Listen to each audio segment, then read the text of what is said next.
नमस्कार। ज्योतिष शास्त्र में श्रद्धा और विश्वास रखने वाले सभी जातकों का पारलौकिक जगत चैनल में बहुत बहुत स्वागत है।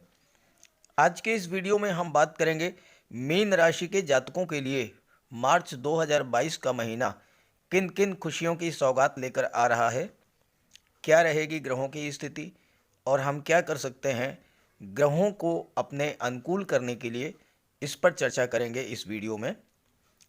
आपको बता दें कि मार्च का महीना मीन राशि के जातकों के लिए बहुत ही अच्छा रहने वाला है, क्योंकि ग्रहों का संयोजन इतना बेहतर बन रहा है जो इसके पहले शायद ही कभी बना होगा। पहली बात तो ये है कि आपकी कुंडली के एकादश द्वादश भाव में, विदेश भाव में सूर्य, गुरु और बुध का महायोग बन रहा है, जो कि सर्वथा शुभ फलदायक होता है। दूसरा, आपकी कुंडली के लाभ के भाव में, एकादश भाव में मंगल, शुक्र और शनि का महायोग बन रहा है और ये महायोग पूरे मार्च महीने में आपके कुंडली के एकादश भाव लाभ भाव में बनेगा और ये महायोग लगभग 25 माह के बाद आपकी कुंडली में बन रहा है। और तीसरी जो महत्वपूर्ण बात है वो ये है कि आपकी कुंडली में महाधनी योग बन रहा है और ये महाधनी योग मंगल के द्वारा बनाया जा रहा है, जो कि उच्च के हैं। तो इन सब ग्रह स्थितियों का मीन राशि के जातकों के जीवन पर क्या क्या प्रभाव पड़ेगा, इसी का विश्लेषण करेंगे इस वीडियो में।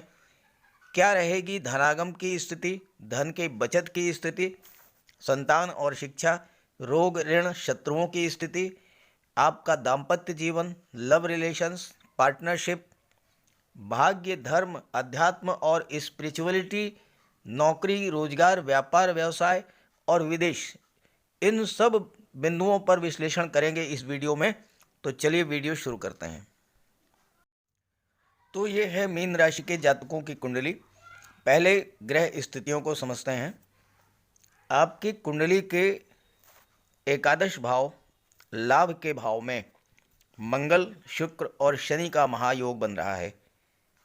आपके लग्न के स्वामी देवगुरु बृहस्पति हैं और देवगुरु बृहस्पति कुंडली के द्वादश भाव विदेश भाव में गोचर कर रहे हैं और यहाँ पर सूर्य और बुध के साथ महायोग बना रहे हैं। सूर्य 15 मार्च तक द्वादश भाव में रहेंगे और इसके बाद सूर्य आपके लग्न भाव में गोचर करेंगे और बुध 24 मार्च को आपकी कुंडली के लग्न भाव में गोचर कर जाएंगे और यहाँ पर सूर्य और बुध का बुधादित्य राजयोग बनेगा आपके लग्न भाव में। राहु पराक्रम भाव में गोचर कर रहे हैं और केतु का गोचर भाग्य भाव में है, मंगल की राशि वृश्चिक राशि में। और इसके अलावा कुंडली के सभी बाकी जो भाव हैं वो खाली हैं। सबसे महत्वपूर्ण ये है कि यहाँ पर मंगल उच्च के हैं और मंगल एकादश भाव के स्वामी हैं, लाभ भाव के स्वामी हैं, धन भाव के स्वामी हैं और लाभ भाव में गोचर कर रहे हैं। ज्योतिष शास्त्र का एक सिद्धांत है कि अगर कोई भी ग्रह धन भाव में गोचर करे और लाभ भाव का स्वामी हो या लाभ भाव में गोचर करे और धन भाव का स्वामी हो तो महाधनी योग बनता है। और ऐसा योग बनने पर, महाधनी योग बनने पर व्यक्ति को जीवन में धन की कमी कभी नहीं होती है। धन का भंडार उसका भरा रहता है और धन का भंडार दिन दूने रात चौगुना बढ़ता है। तो ये है ग्रह स्थितियां। अब आइए इसके प्रभाव को समझते हैं। तो बात करते हैं आपके लाभ, आपके इनकम के बारे में। तो ये मार्च का महीना आपके लिए बहुत ही बेहतर रहेगा धन की दृष्टि से, क्योंकि 3 बड़े और बलवान ग्रह आपके कुंडली के लाभ भाव में गोचर कर रहे हैं। एकादश भाव से धन के लाभ, संतान के लाभ, शिक्षा का लाभ, मान सम्मान, पद और प्रतिष्ठा के लाभ का विचार किया जाता है। साथ ही साथ एकादश भाव आपकी इच्छाओं, आपकी कामनाओं, आपके सपनों को रिप्रेजेंट करता है।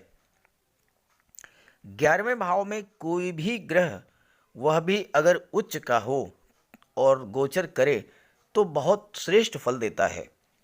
और यहाँ पर मंगल उच्च के हैं और मकर राशि में गोचर कर रहे हैं, धन लाभ के भाव में गोचर कर रहे हैं और साथ ही साथ आपकी राशि के स्वामी जो हैं वो देवगुरु बृहस्पति हैं और देवगुरु बृहस्पति मंगल के परम मित्र हैं। तो मित्र की राशि में और उच्च के होकर लाभ के भाव में मंगल का गोचर, तो कहना ही क्या, हर तरह से आपको लाभ ही लाभ का योग बन रहा है। यहाँ मंगल महाधनी योग बना रहे हैं, लाभ के भाव में गोचर कर रहे हैं और धन के भाव के स्वामी हैं और धन के भाव पर मंगल की दृष्टि भी पड़ रही है, तो मंगल आपको महाधनी बना देंगे। अब महाधनी किस रूप में बनाएंगे? मंगल चूंकि भूमि पुत्र कहे जाते हैं, जमीन जायदाद और प्रॉपर्टी के कारक होते हैं, तो इस गोचर काल में मार्च 2022 में आप कोई ज़मीन खरीद सकते हैं, कोई प्रॉपर्टी खरीद सकते हैं, कोई मकान खरीद सकते हैं, कोई फ्लैट खरीद सकते हैं या कोई प्लाट खरीद सकते हैं। एकादश भाव आपके सपनों को, आपकी इच्छाओं को रिप्रेजेंट करता है और वो सपना जो आप बहुत दिनों से देख रहे थे, चाहे वो शानदार भवन का हो, चाहे वो शानदार वाहन का हो, संतान की इच्छा हो, विवाह की इच्छा हो या अन्य कोई इच्छा हो, अन्य कोई सपना हो, वो इस महायोग के बनने से पूरा होगा, क्योंकि ये महायोग अत्यंत श्रेष्ठ योग है और पूरे 25 माह के बाद ये योग बन रहा है। इस महायोग के बनने से आपको धन की कमी तो कहीं होगी ही नहीं, क्योंकि आपके पास काम की कमी नहीं होगी। कर्म भाव के स्वामी हैं देवगुरु बृहस्पति और देवगुरु आपके लग्न के स्वामी हैं, तो आपको जिस भी क्षेत्र से आप जुड़े हुए हैं, खास करके जो लोग टेक्निकल फील्ड से जुड़े हुए हैं, नेटवर्किंग से जुड़े हुए हैं, इंजीनियरिंग के क्षेत्र से, real estate, property dealing, construction work या कला के क्षेत्र से, संगीत, नृत्य, अभिनय, नाटक, ड्राइंग, पेंटिंग, सोशल मीडिया, पत्रकारिता, लेखन, गायन, वादन, इन सब क्षेत्रों से जुड़े हुए हैं, इन सब जातकों को भर भर के पैसा मिलेगा, पैसे की कहीं से कहीं कमी नहीं होगी। 11वें भाव में मंगल, शुक्र और शनि का महायोग आपके सोशल रिलेशंस का दायरा बढ़ा देगा, आपके संबंधों में गति और प्रगाढ़ता आएगी, जिसका लाभ आपको मिलेगा। कार्य क्षेत्र में आप अपने कार्यों के बल पर मान सम्मान प्राप्त करेंगे, पद प्रतिष्ठा में वृद्धि होगी। शनि और मंगल दोनों के मित्र हैं देवगुरु और देवगुरु का गोचर 12वें भाव में है, विदेश के भाव में है, तो आप विदेशों से धन कमाएंगे। साथ ही साथ देवगुरु आपके लग्न के स्वामी हैं, इसलिए धर्म कर्म में आपकी आस्था बढ़ेगी, आपका खर्च बढ़ेगा, इसमें कोई दो राय नहीं है, लेकिन अच्छे कार्यों पर खर्च होगा। किसी धार्मिक प्रयोजन पर, बच्चों की उच्च शिक्षा पर, शादी ब्याह या अन्य किसी अच्छे कार्य पर आपका पैसा खर्च होगा, पैसे का मिसयूज नहीं होगा। मंगल भाग्य भाव के स्वामी हैं और भाग्य भाव में केतु का गोचर है। केतु मंगल के जैसा ही व्यवहार करते हैं और चूंकि मंगल उच्च के हैं तो भाग्य से आपको बहुत बड़ा लाभ मिलेगा।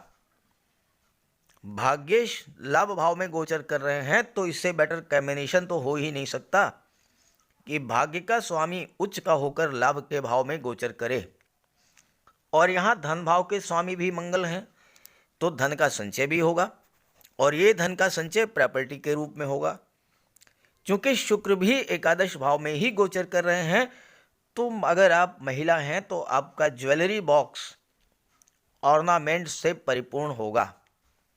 आप सोने, चांदी, हीरे, जवाहरात के ऑर्नामेंट्स परचेज करेंगी, लेटेस्ट डिज़ाइंस के आइटम्स, गहने, आभूषण, वस्त्र, ये सब आप क्रय करेंगी और आपका ज्वेलरी बॉक्स भरा पूरा रहेगा ऑर्नामेंट से, और ये निवेश आपके लिए बहुत लाभप्रद होगा भविष्य में।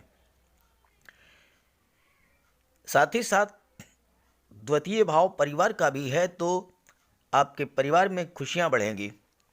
और मीन राशि के जातकों के लिए बहुत ही श्रेष्ठ लाभ देने वाला ये योग बन रहा है और ये मार्च का महीना बहुत ही लाभ देने वाला होगा।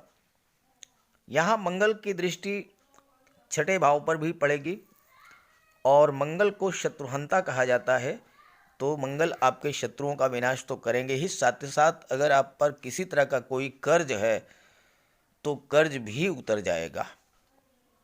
अब आइए बात कर लेते हैं दूसरे महायोग के बारे में, सूर्य बुध और गुरु के महायोग के बारे में, जो कि आपकी कुंडली के 12वें भाव में बन रहा है। आपकी कुंडली के 12वें भाव में सूर्य बुध और गुरु का महायोग बन रहा है।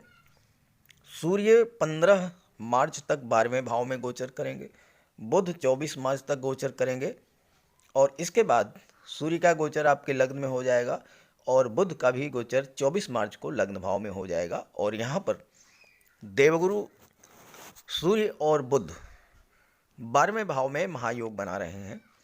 12वां भाव व्यय का होता है, खर्चों का होता है, विदेश का होता है, धर्म, अध्यात्म और मोक्ष का होता है। 12वां भाव जेल, अस्पताल और राजदंड का भी होता है, कोर्ट कचहरी का होता है। 12वां भाव शैया सुख और आपकी नींद का होता है, आपकी कल्पना और आपके सपनों का होता है। सूर्य आपको विदेश में सेटल होने का मौका देंगे, विदेश से आपको लाभ मिलेगा, जन्म स्थान से दूर जाकर आपकी भाग्योन्नति होगी, विदेश में आपको अच्छी जॉब या अच्छा व्यापार करने का मौका मिलेगा। 12वें भाव में सूर्य पिता से दूरी बनाते हैं, धन का व्यय अधिक होगा, लेकिन चूंकि देवगुरु भी साथ में है इसलिए धार्मिक कार्यों पर, संतान की शिक्षा पर, भवन निर्माण, यात्रा देशाटन या देवदर्शन पर पैसा आपका खर्च होगा और ये पैसा आपके लिए भविष्य में लाभदायी होगा। देवगुरु संतान के कारक हैं, सूर्य पिता के कारक हैं। संतान उच्च शिक्षा के लिए आपसे दूर जा सकती है और जो छात्र मैनेजमेंट के, आईटी सेक्टर, कंप्यूटर, कला के क्षेत्र में उच्च शिक्षा ग्रहण करना चाहते हैं तो वो इस मार्च के महीने में विदेश जाने के प्रबल योग हैं। हालांकि सूर्य अगर मेष, सिंह और धनु राशि में 12वें भाव में गोचर करें तो नेत्र कष्ट दे देते हैं, लेकिन आपकी राशि मीन राशि है इसलिए आपको कोई परेशानी नहीं होगी। 12वें भाव में सूर्य धन प्राप्ति की इच्छा बहुत अधिक बढ़ा देते हैं और आप हर दशा में धन अर्जित करने में सफल होंगे, क्योंकि लाभ के भाव में मंगल, शुक्र, शनि का महायोग बन रहा है। 12वां भाव जेल, अस्पताल और राजदंड का है, तो क्या अस्पताल में भर्ती होना पड़ेगा, जेल जाना पड़ेगा? ऐसा बिल्कुल भी नहीं है। ये बातें नेगेटिव हैं, इसको मत सोचा कीजिए। ये उनके लिए है जो कि इलीगल एक्टिविटीज़ में जुड़े हुए हैं, लेकिन जो लोग सही रास्ते पर हैं, सही कार्य कर रहे हैं, सच्चाई, ईमानदारी और मेहनत से कार्य कर रहे हैं, उनके लिए सूर्य राजा हैं। सूर्य सरकारी नौकरी, मान सम्मान, उच्च पद के कारक हैं और साथ ही देवगुरु हैं जो आपके ज्ञान, बुद्धि और विवेक में वृद्धि करेंगे। तो सूर्य गुरु के 12वें भाव पर में गोचर करने से आप अपने ज्ञान, परिश्रम के बल पर चिकित्सा विभाग में उच्च पद प्राप्त कर सकते हैं। डॉक्टर, सर्जन, सीएमओ, सीएमएस हो सकते हैं। आप जेल विभाग में जेलर हो सकते हैं, जेल सुपरिटेंडेंट हो सकते हैं। न्यायपालिका में आप जज, मजिस्ट्रेट हो सकते हैं। वकालत के क्षेत्र में बहुत उच्च स्तर की सफलता आप अर्जित कर सकते हैं। 12वां भाव मोक्ष का होता है। मोक्ष का अर्थ होता है मरने के बाद वाला मोक्ष नहीं, मोक्ष का अर्थ होता है इच्छाओं की तृप्ति हो जाना। कोई इच्छा शेष ना रहना। तो देवगुरु यहाँ पर आपकी इच्छाओं की पूर्ति करेंगे, आपके अंदर संतुष्टि और संतोष की भावना जागृत करेंगे, और यही मोक्ष होता है। आपकी रुचि धर्म कर्म अध्यात्म दान पुण्य यात्रा देशाटन में बढ़ेगी और आपको इसका लाभ मिलेगा, और धीरे धीरे आप संतुष्टि की ओर बढ़ते चले जाएंगे और यही मोक्ष की ओर बढ़ते चले जाएंगे। हालांकि सूर्य अगर आपकी कुंडली में कमज़ोर होंगे तो सूर्य का उपाय कर लीजिएगा, क्योंकि सूर्य 12वें भाव में भी गोचर कर रहे हैं और इसके बाद सूर्य आपके लग्न भाव में गोचर करेंगे 15 मार्च के बाद। तो चलिए इस पर बात कर लेते हैं। 15 मार्च को सूर्य का गोचर आपकी कुंडली के लग्न भाव में होगा और पूरे मार्च 2022 में सूर्य आपके लग्न भाव में गोचर करेंगे। लग्न भाव के स्वामी देवगुरु हैं। लग्न भाव कुंडली का सबसे महत्वपूर्ण भाव होता है, क्योंकि लग्न भाव से आपके व्यक्तित्व, आपके व्यवहार, आपके वाणी, आपकी कार्यशैली और आपकी पहचान होती है। लग्न भाव से आप क्या हैं, शासन प्रशासन में हैं, राजनीति के क्षेत्र में हैं, मेडिकल के क्षेत्र में हैं, व्यवसायी व्यापारी हैं, बिजनेस आइकॉन हैं या अन्य किसी क्षेत्र में हैं, इसकी पहचान लग्न से होती है। सूर्य क्या है? सूर्य तेज प्रताप ऊर्जा ऊष्मा के कारक हैं। सूर्य आत्मा है, सूर्य जीवन है, सूर्य पिता हैं, सूर्य मान सम्मान पद और प्रतिष्ठा हैं, शासन प्रशासन सरकारी नौकरी के कारक हैं। और ऐसे सूर्य जो कि ग्रहों के राजा हैं, आपकी कुंडली में लग्न भाव में गोचर करेंगे 15 मार्च को। सूर्य आपको जीवन में सफलता, सम्मान, यश प्रदान करेंगे। आपका व्यक्तित्व अत्यंत आकर्षक भव्य होगा, वाणी उजपूर्ण होगी और देवगुरु के प्रभाव से ज्ञान विवेक से पूर्ण होगी। सूर्य राजा हैं, आप में नेतृत्व क्षमता बढ़ेगी, लोग आपकी बात सुनेंगे, बात को मानेंगे और आपके कहे अनुसार कार्य करेंगे। परिणाम यह होगा कि ऐसे जातक जो कि राजनीति के क्षेत्र में हैं, शासन प्रशासन सरकारी नौकरी न्यायिक सेवा में विदेश सेवा में, उनको कार्यस्थल पर सफलता, नाम, यश और धन की प्राप्ति होगी। सूर्य आत्मसम्मान और आत्मविश्वास के कारक होते हैं। सूर्य आपके कॉन्फिडेंस में वृद्धि करेंगे। जो भी कार्य आप करेंगे पूरे आत्मविश्वास के साथ करेंगे और उसमें आपको सफलता मिलेगी। सूर्य और बुध का बुधादित्य योग जो 24 मार्च को बनेगा, वो आपको जीवन में सफलता के सोपान पर आगे बढ़ाता ले जाएगा। सूर्य सरकारी नौकरी के कारक हैं, तो जो जातक IAS, IPS, civil services, competitive exams की तैयारी कर रहे हैं, उनके लिए बहुत बेहतर समय है। सरकारी नौकरी मिलने के प्रबल योग हैं। अब आइए बात कर लेते हैं राहु और केतु के बारे में और कुंडली के अन्य भावों में क्या प्रभाव पड़ेगा। कुंडली के पराक्रम भाव में राहु का गोचर है और राहु का गोचर शुक्र की राशि में है और राहु और शुक्र एक दूसरे को सपोर्ट करते हैं। कुंडली के पराक्रम भाव से छोटे भाई बहनों, पराक्रम, बाहुबल, कम्युनिकेशन स्किल का विचार किया जाता है और राहु शनि के समान व्यवहार करते हैं और अगर अकेले हों तो बहुत ही अच्छा रिजल्ट देते हैं। तो राहु आपको परिश्रम करने की क्षमता में आप वृद्धि करेंगे। आप जब तक अपना कार्य पूरा नहीं कर लेते तब तक आप कार्य को समाप्त नहीं करेंगे, कार्य में लगातार लगे रहेंगे।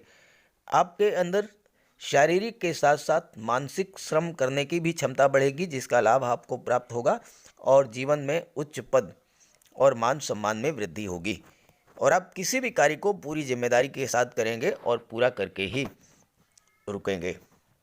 पॉलिटिक्स के क्षेत्र में बहुत अच्छी सफलता मिलेगी आपको और साथ ही साथ शनि से संबंधित कार्य व्यवसाय अगर आपका है, जैसे real estate, property dealing, construction का कार्य, petrol, diesel, mines, minerals, chemical product, medicine, scrap, rubber, transport, tourism, इस तरह का कार्य अगर आपका है तो उसमें आपको बहुत अच्छी सफलता मिलेगी।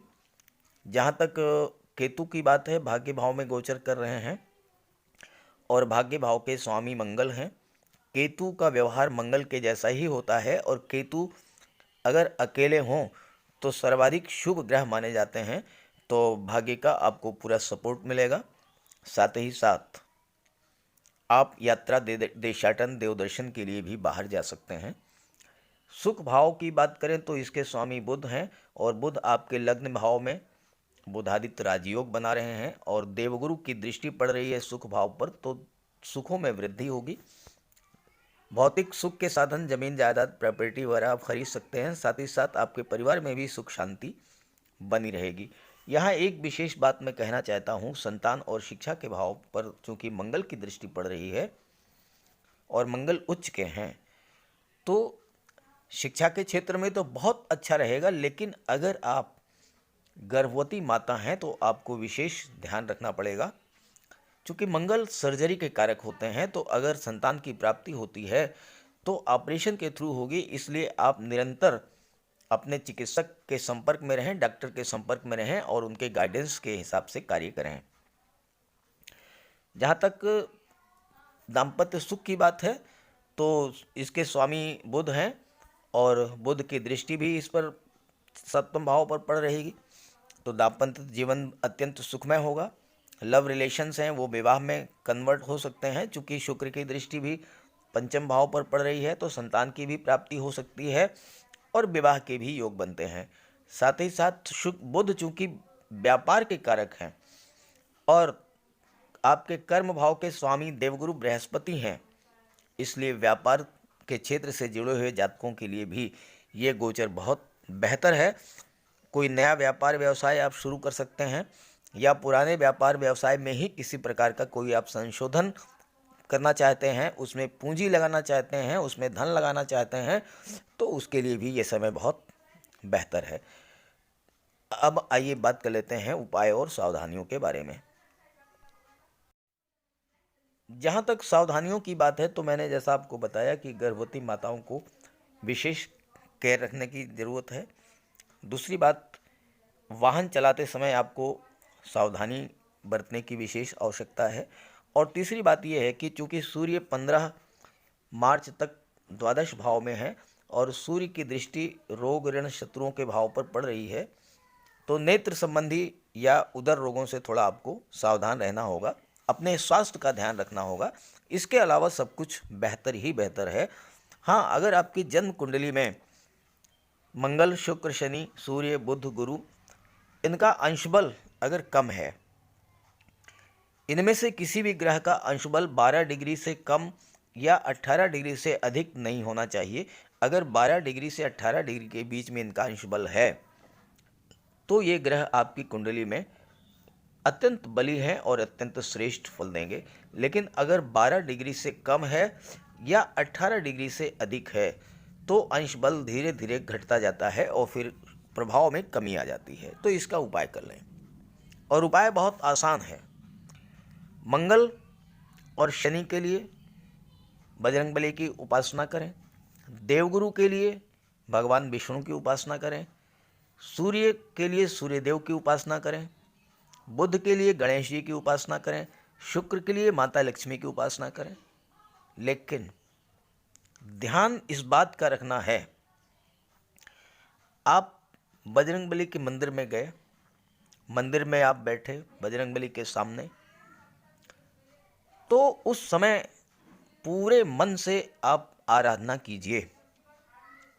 10-15 मिनट, 20 मिनट, जो भी आपके समय हो, उतने समय के लिए दुनिया को भुला दीजिए। सिर्फ और सिर्फ आराधक हो, आराध्य हो, याचक हो, दाता हो, भक्त हो, भगवान हो, इन दोनों के बीच में किसी तीसरे को आने की आवश्यकता नहीं है। सिर्फ आप और बजरंगबली, आप हो, भगवान विष्णु हो, आप हो, सूर्यदेव हो, तो मन से जब आप आराधना करेंगे, मन से पूजा करेंगे, मन से याद करेंगे, तो आपके सभी कष्ट दूर होंगे। सूर्य के लिए आदित्य हृदय स्तोत्र का पाठ कीजिए, गायत्री मंत्र का पाठ कीजिए, सूर्य को अर्घ्य दीजिए। तांबे के लोटे में जल, अक्षत, लाल पुष्प, रोली, चंदन डालकर सूर्य को अर्घ्य दीजिए। मंगल और शनि के लिए बजरंगबली की उपासना करिए। मंगल और शुक्र के लिए एक चांदी का रिंग और चांदी की चेन आप धारण कीजिए, मंगल और शुक्र का उपाय हो जाएगा। शनिदेव के लिए अगर आप किसी गरीब, लाचार, असहाय, दिव्यांग व्यक्ति की मदद कर देते हैं, शनिदेव इससे अत्यंत प्रसन्न होते हैं। और देवगुरु के लिए एक केले का वृक्ष लगा लीजिए, उसकी सेवा कीजिए। माता पिता, गुरु और वृद्धजनों की सेवा कीजिए, उनका सम्मान कीजिए, उनका आशीर्वाद प्राप्त कीजिए। और बुध के लिए अगर आप कहीं जा रहे हैं बाहर किसी शुभ कार्य के लिए, नौकरी के लिए, इंटरव्यू के लिए, किसी बिजनेस डील के लिए, शादी ब्याह का रिश्ता तय करने के लिए बहुत आसान उपाय है।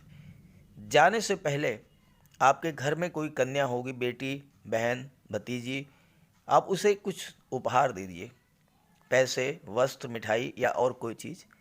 घर से बाहर निकलें, गौ माता मिले तो उनको गुड़ खिला दीजिए। रास्ते में कोई किन्नर मिल जाए उसे 10-20 रुपए दीजिए। आप करके देखिए, आप जिस कार्य के लिए जा रहे हैं आपका वह कार्य सिद्ध होकर के रहेगा। अगर आप मेरी बात से सहमत हों तो उपाय ज़रूर कीजिएगा और उसका लाभ देखिएगा, और लाभ हो तो कमेंट करके ज़रूर बताइएगा। जहाँ तक राहु की बात है, मोरपंख रखिए घर में, डाइनिंग अपने स्टडी रूम में, ड्राइंग रूम में, बेडरूम में, जहाँ पर कार्य करते हैं वहाँ पर। केतु के लिए काले कुत्ते, काली गाय, काले कौवे को भोजन दीजिए। किसी भी पशु पक्षी प्राणी को कष्ट मत दीजिए। ये सब आप करते रहेंगे तो आपको सभी ग्रहों का शुभ फल प्राप्त होगा। तो सभी ग्रहों की कृपा दृष्टि आप पर बनी रहे, इसी भावना के साथ आप सभी का बहुत बहुत धन्यवाद। नमस्कार।